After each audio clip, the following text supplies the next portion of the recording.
J'étais avec lui à bord de l'avion quand nous avons été malmenés partout. Nous venions à Conakry à partir de Ouagadougou, dans Air Burkina, le 26 août 2015. Je peux déjà vous assurer qu'on avait eu plusieurs autres billets. Mais c'était compliqué et il fallait tenter. Et c'est pour ça que nous avions pris Air Burkina. La nuit, le Premier ministre Zida, personnellement, m'a contacté parce qu'il ne pouvait pas le contacter.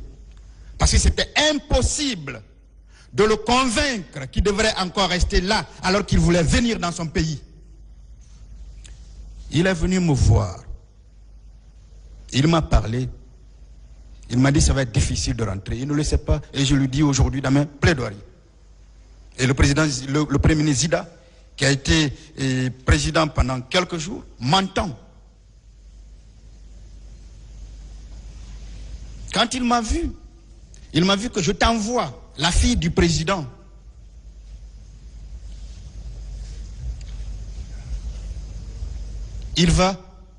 Elle vient pour que vous alliez voir le président chez lui, Kafando. Il n'était pas pour que nous venions. Tard la nuit, ils m'ont envoyé le ministre de la Sécurité. On ne pouvait pas lui parler directement. Mais l'État burkinabé ne voulait pas être impliqué. Alors, à l'aéroport, ce matin-là, dans la loge officielle,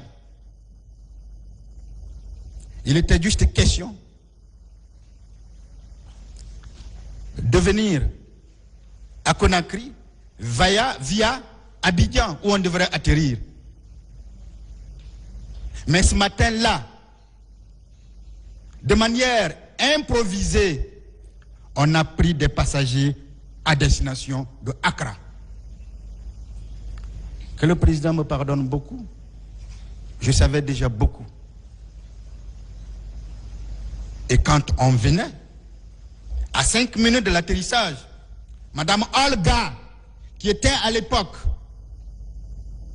ambassadrice de la Guinée en Côte d'Ivoire, était déjà à l'aéroport pour empêcher, pas elle parce qu'elle avait déjà pris des dispositions, mais il fallait rendre compte en tant que témoin oculaire de ce que la Guinée ne veut pas, que le président Dadis entre en Guinée. Notre aéronef, notre avion manquait de kérosène. J'ai un procès verbal dans ce sens-là. Et le pilote, qui s'appelle Atié, puisque je suis avocat de Atié ici, il est Atié, mais il vient de San Pedro,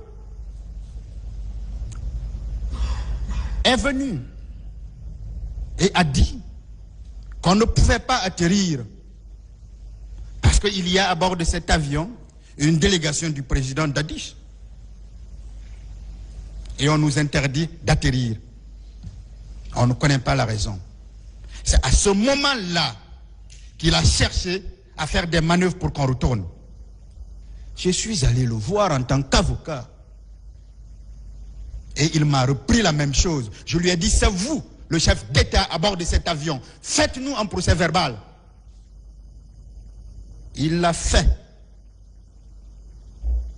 Et quand, dans les mauvaises conditions, parce qu'encore une fois, il manquait de kérosène, on a atterri à l'aéroport international d'Accra à 10h25. La police ghanéenne est venue à l'avion, au bord, pour monter. Je suis sorti devant. Il ne l'a pas su, parce que je ne pouvais pas accepter qu'il soit perturbé.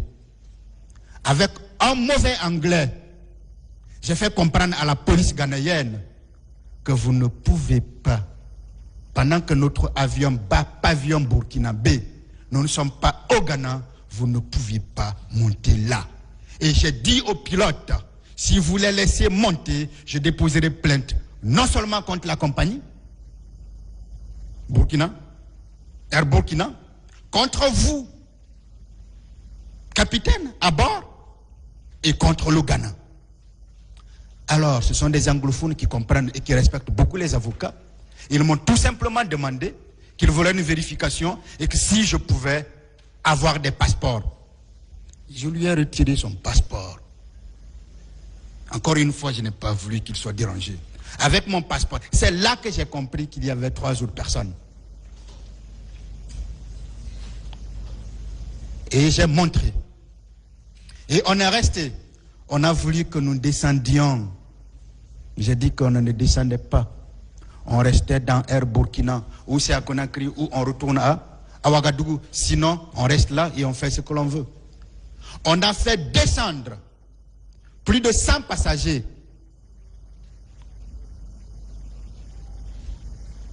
Et je remercie ces gens-là qui, à bord de l'avion, nous ont tellement encouragés, ont pris toutes les photos du monde avec nous.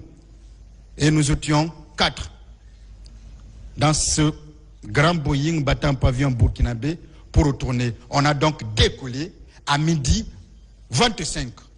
Ce qui fait que nous avons perdu sur le tarmac de l'aéroport d'Accra 2h20 et quelques minutes. On est donc entré à Ouagadougou. Je ne l'ai jamais vu aussi abattu. Je ne l'ai pas vu le jour du 28 septembre, puisque le témoin Thibou a indiqué comment il était abattu et qu'il n'avait pas reconnu l'homme d'autorité. Mais il était abattu. Puisque le témoin Thibou a indiqué comment il était abattu et qu'il n'avait pas reconnu l'homme d'autorité. Mais il était abattu. Mais pourquoi j'ai dit tout ça? C'est pour vous parler de l'homme. J'ai discuté avec le ministre des Affaires étrangères, Foyamen Bakayoko, qui m'a dit être en Italie. Parce que les politiciens ivoiriens voulaient récupérer. J'ai travaillé avec un avocat ivoirien, un avocat ghanéen et un avocat burkinabé pour saisir la cour de la CEDEAO. Parce qu'on ne pouvait pas interdire à un citoyen de l'Afrique de l'Ouest le droit de venir dans son pays simplement parce qu'il est inculpé. Alors qu'à ce moment-là, on laissait les Nicolas Sarkozy rentrer en Guinée en étant inculpé. Se promener partout. Quand on a fini de travailler sur la base du procès verbal qui m'a été donné par la compagnie, c'est lorsqu'on était prêt à saisir la cour de la CEDEAO que le président Dadis m'a dit non.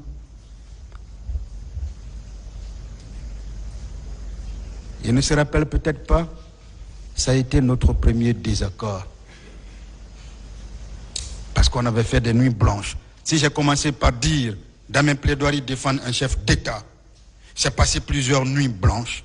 C'est une raison. Il m'a dit non. Mais la raison qu'il a invoquée tenait. J'ai trouvé l'homme, un homme sage, un grand.